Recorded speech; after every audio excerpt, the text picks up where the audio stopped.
Israel. Look, My boy. obviously not the result you wanted tonight. It looked like in that last round you were actually starting to gain momentum, and then Dricus was able to put a stop to it, take you down. Talk us through your evaluation of the fight and what he did well and what you could have done better. For me, I have to watch it again because I don't think I was rocked.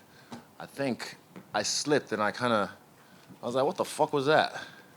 And then he was trying to catch me. I was exiting, and I can't remember how he took me down because everything in there is always a blur, and it's still fresh. Just happened like 20, 30 minutes ago. So, yeah, I tried to fight the top hand, and I don't know what mistake I made because I tried to turn into him, but then he got on my back because I was using the fence, maybe, and he switched to a gable grip, and then I wasn't able to separate the hands like I wanted to. Burp. Yeah. I have to watch it properly, like, to really see what happened. But I felt great. He didn't really surprise me in it because I knew it was tough. But again, the strength wasn't what I thought it was because I also got stronger. Even when I checked my weight today, I'm heavier than I normally am by 3 kgs. Normally I come in fight night 89 kgs, if someone wants to look that up. But then today I was 91.5, so I was like, oh, sweet. And I felt strong, bro. And the momentum was there, and I felt like I was winning the fight.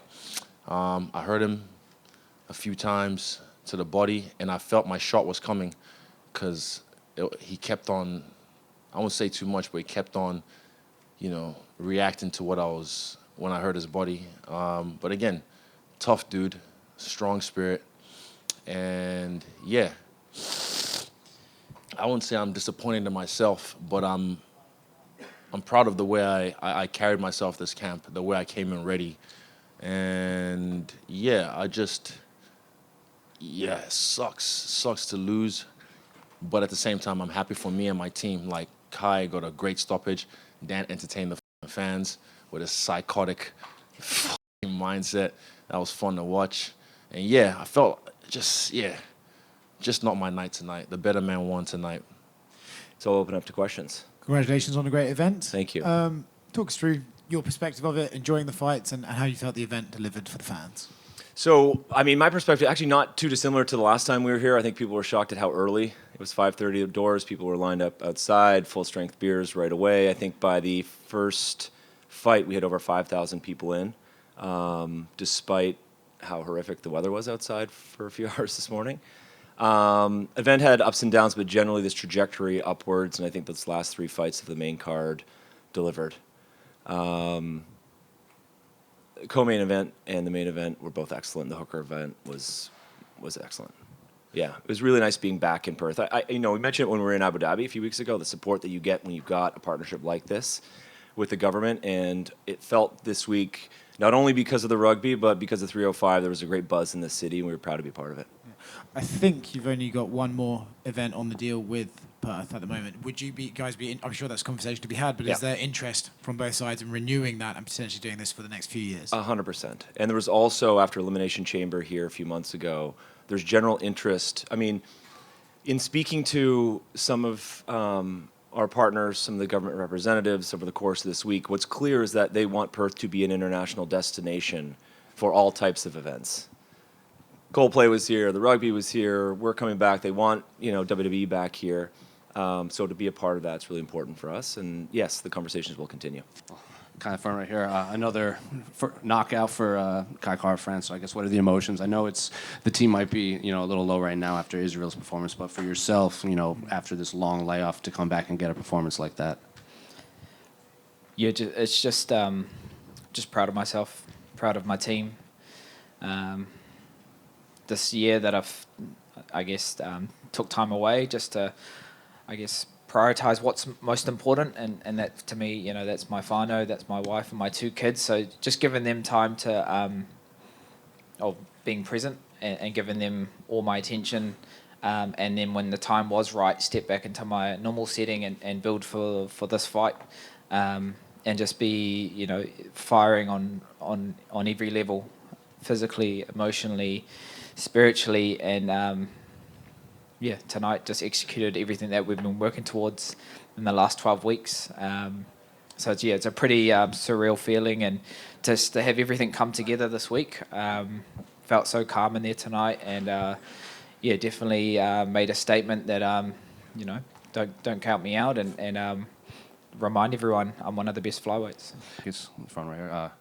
Congratulations on your first successful title defense. I guess, what are the emotions after, kind of an emotional build-up to this fight? It was a name that you'd been calling for, a name that you admittedly had been studying since even before you got to the UFC. So now to get through Israel Adesanya, what are the emotions?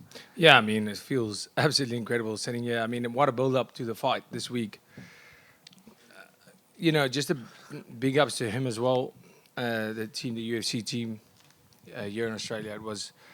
they accommodated us. So I was treated like not a world champion. I was treated like, I think, a king of some country. Everything we wanted, from the hotels, from everything was planned to a T. It was amazing, and it coming together tonight. Well, today, this afternoon. I don't know what to say, but it was so special. And like I said, you mentioned my first successful title defense, and people go, yeah, you're not a champion until you defend that belt. That's bullshit. You're champion when you win that belt. But I wasn't a champion walking out there tonight. Before I walk out, and I said this whole week, before I walk out there, they take the belt off me. The winner of this fight is the champion. So nobody's a champion when that first belt goes. I went out there tonight to fight for the world title, and I became champion tonight. And you could see that in the fight. I went out there to fight like somebody who wanted this belt and not somebody who defended it. You did, obviously, like I said before, you had been watching Israel since before the UFC. Did that fight play out in there as to compared to how you envisioned this and expected it all these years? Yeah, well, I won at the end. Yes, I guess so. I didn't do too many visualization sessions where I lost, but the man was as good as I thought. He was as good. I'm so happy that he went out there, and you could, after the fight, say, this was the best Israel Adesanya. He felt great. And you could see it in his, just in physique. That's equal to work. And he had more heart. I said I'm taking him out of there in the third, and I got in the fourth. I could see in the end of the third, he was starting to break down.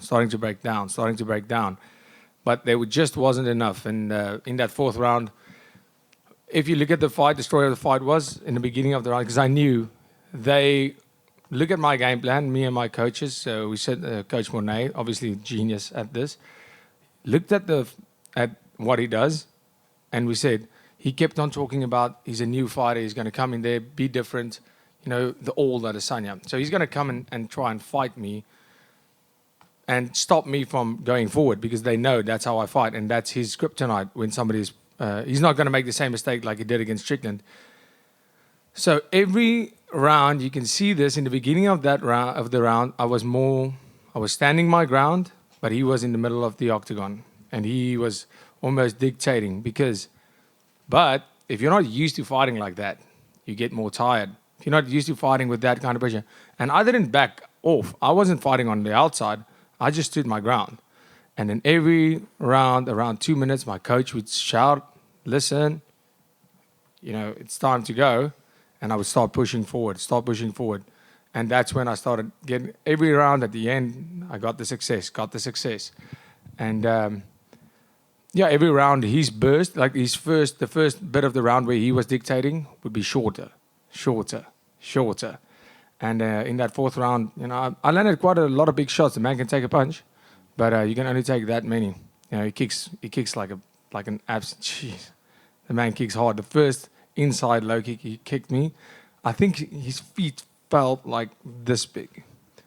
When he kicked me, it felt so heavy. He has that inside low kick was incredible, but I stuck to the plan. I tried to stay as disciplined in there as necessary, not blitzing forward for too long, because the blitz is it's one thing I'm going to do, and everything worked out perfect.